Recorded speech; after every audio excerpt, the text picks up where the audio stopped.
से रिलेटेड अपने डैड से हुई बहस को याद करते हुए कहा, मेरे पास्ट ने मुझ में सिर्फ जहर भर दिया है। मैं अब किसी से भी प्यार नहीं कर सकती आदर्श, इसलिए मुझे ये शादी किसी भी हाल में तोड़नी ही है। लेकिन दी, आदर्श ने बेबसी से कहा, आप खुद को एक मौका क्यों नहीं दे रही हैं?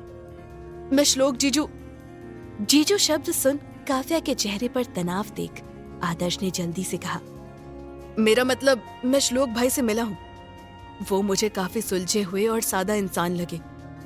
सुलझा हुआ तो वो भी था ना। काव्या नाम लेने में भी हिचक रही थी। उसने अटकते हुए कहा, लेकिन फिर क्या हुआ? मेरी पूरी जिंदगी वो उलझा कर चला गया और मैं पीछे खड़ी बस अपनी बर्बाद हुई जिंदगी का तमाशा देखती रह गई। काव्या ने डबडबाई आंखों से आदर्श की तरफ देखकर कहा, तुझे क्या लगता है मैं अपनी आजादी के लिए मॉम डैड से लड़ रही हूं? नहीं, मैं खुद से लड़ रही हूं। खुद के अंदर बसे उस मासूम 21 इंसान की लड़की से लड़ रही हूं, जिसे ये बेफिक्री का रास्ता पहले ही चुन लेना चाहिए था। मैं अब वापस उसी रास्ते पर नहीं जाना चाहती। बोलते हुए काव्या ने लंबी सांस छोड़ी और भरी हुई कॉफी का मग वापस आदर्श के हाथ में थमाते हुए कहा, सॉरी, लेकिन आज मैं तुमसे देर तक बात नहीं करना चाहती। सुबह मेरी विदाई है और मुझे कुछ तैयारियां करनी है। लेकिन आप? आदर्श ने हैरानी से पूछा, आपने तो अभी कहा कि आपको ये शादी तोड़नी है, तो फिर ये विदाई की रस्म? काव्या ने आदर्श के अधूरे सवाल का जवाब देते हुए कहा, इतना जोर मत डालो अपने दिमाग पर। मैंने ये कदम क्यों उठाया है जल्द पता चल जाएगा। आदर्श काव्या के शब्दों में छिपे संकेत को कुछ हद तक समझ चुका था, लेकिन उसने काव्या से बस इतना ही कहा, दी, हर इंसान को दूसरा मौका मिलना चाहिए। आपने शायद ये बात मुझसे कुछ साल पहले कही थी, जब मैं एग्जाम में फेल हो गया था, लेकिन आप ही वो बात आज भूल गई हैं। आपने तो अजिंक्य को भी दूसरा मौका दिया था, तो फिर अपनी जिंदगी को दूसरा मौका देने में कैसी हिचक? ये कैसी जिद पाल ली है आपने? खुद के अंदर छिड़ी जंग में कहीं ऐसा ना हो कि सच्चे रिश्ते पीछे छूट जाए। आदर्श की बातों पर काव्या ठिठकी जरूर थी, लेकिन उसके अंदर पल रही बदले की भावना ने उसे इस बात पर गौर करने के बजाय टेरेस से नीचे उतर जाना बेहतर समझा। काव्या के जाने पर आदर्श ने खाली नजरों से आसमान की तरफ देखते हुए कहा, दी, आई विश कि जिस शादी को तोड़ने की कोशिश आप कर रही हैं, वो आपकी जिंदगी संवार दे। श्लोक भाई आपके टूटे हुए वजूद को समेटकर वापस से हमें वो पुरानी काव्या से मिलवा दे। मुझे ये शादी किसी भी हाल में टूटने से बचानी होगी। इधर श्लोक गाड़ी ड्राइव करते हुए खुद को ही जैसे तसल्ली देते हुए बोला, काव्या, तुमने मुझसे शादी सिर्फ डिवोर्स देने के लिए तो नहीं की होगी। कुछ तो है जो मुझसे अभी भी छुपा है, लेकिन क्या? पिछले 1 घंटे से खाली सड़क पर वो बेमकसद गाड़ी दौड़ा रहा था। दिमाग में सवाल जवाब का सैलाब उमड़ा जा रहा था। काव्या का यूं मिलना, उसकी बदतमीजी, दूसरी शादी, इतने सालों से उसके सच्चे प्यार की तलाश, सब कुछ उसे इतना उलझा रहा था कि वो खुद भी इस बात की दलील नहीं दे पा रहा था कि वो सही है। जब सवालों ने उसके सोचने की क्षमता को रोक दिया, तो उसने थक हार कर समुद्र किनारे अपनी गाड़ी पार्क की और गाड़ी के बोनेट पर जाकर बैठ गया। समंदर में उठती हुई लहरें देख खुद के अंदर वो काफी हलचल महसूस कर रहा था। काव्या के एक एक शब्द उसके कानों में हथौड़े की तरह महसूस हुए थे। तुम जैसे लड़की को एक पल के लिए भी कैसे लगा कि काव्या राणावत तुम जैसे मिडिल क्लास लोगों से कोई रिश्ता रखेगी? तुम्हें मेरे डैड ने चाहे जितने भी पैसे दिए हैं मुझसे शादी करने के लिए, लेकिन मैं उनकी ये सौदे वाली शादी बिल्कुल भी नहीं मानूंगी। तुम मेरे पति नहीं हो। तुमने एक ऐसी लड़की से शादी की है जिसकी पहले ही एक शादी हो चुकी है, यानी कि ये मेरा पुनर्विवाह है। ओह गॉड! श्लोक अपना सिर थामते हुए लगभग चीखा, मैं पागल हो जाऊंगा। मेरे साथ ही ऐसा क्यों हुआ? मैंने तो कभी किसी का गलत नहीं सोचा।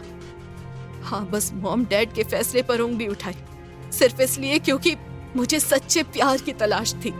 और अब श्लोक की आवाज मध्यम पड़ चुकी थी। उसे अपनी ही आवाज कहीं दूर से आती हुई सुनाई दी।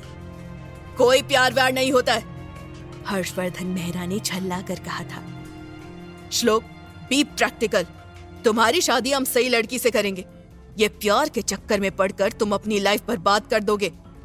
अपने डैड की बात याद कर श्लोक के जहन में संडे की पार्टी के बाद का नजारा चलने लगा, जब सरिता मेहरा उसे कमरे में बंद करके चली गई थी। उसके कुछ ही देर बाद उसे कुछ काम के लिए कमरे से बाहर जाना था। जब कोशिश करने पर भी दरवाजा नहीं खुला तो उसने रतन चाचा को कॉल कर दिया था।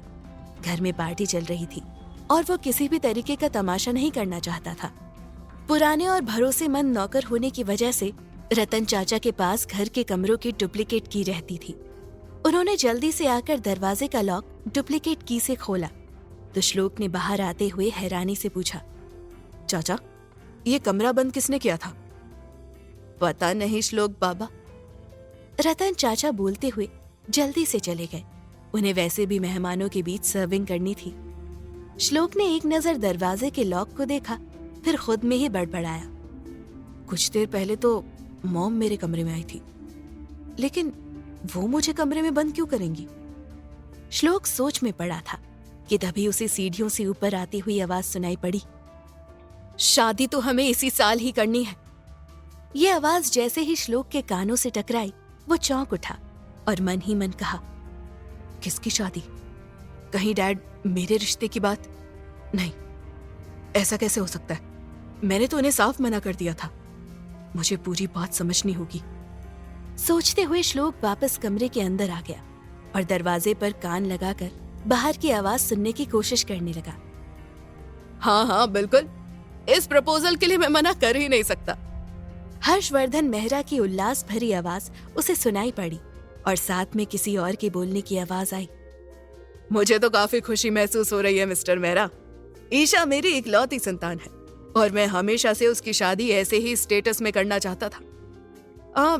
थोड़ी सी जिद्दी है, लेकिन आपका बेटा श्लोक, जैसा कि आपने बताया कि वो काफी समझदार है, वो उसे जरूर